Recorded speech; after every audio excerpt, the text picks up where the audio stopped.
du point de vue du droit international, on a âge compris entre 18 jusqu'à 35. J'invite le jeune à la discipline, au respect des acquis de la démocratie. Il est souhaitable d'adhérer dans un parti politique pour y apprendre certaines valeurs citoyennes ou l'idéologie du parti. L'UDRC se réserve des droits de briguer tous les postes aux prochaines échéances électorales. Il a à cette occasion présenté à l'assistance les registres qui vont servir à l'enregistrement de tous les membres du parti. Il a lu et sélectionné les journaux parus ce matin à Kinshasa. Cédric Kenina, revue de presse.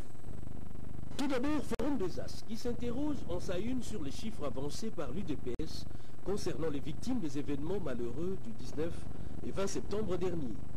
UDPS, où sont passés les 94 autres morts, s'exclame ce journal. Pour ce journal, à la manipulation, elle a ajouté la discrimination.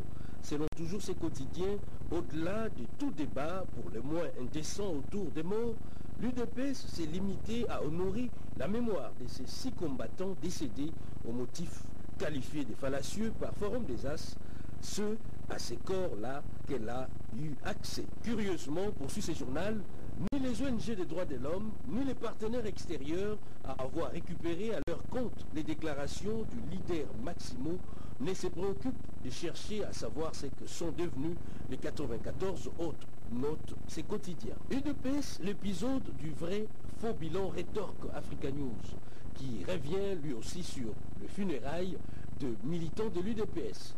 Cérémonie couverte par les médias tant nationaux et internationaux a laissé échapper un détail important.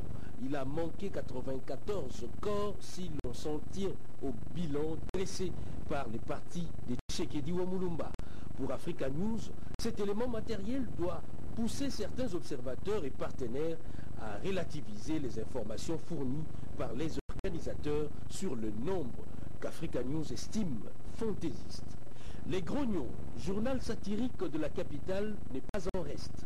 Mais comme dans toute entreprise bâtie sur les mensonges et la mascarade, la réalité finit par rattraper toujours les manipulateurs.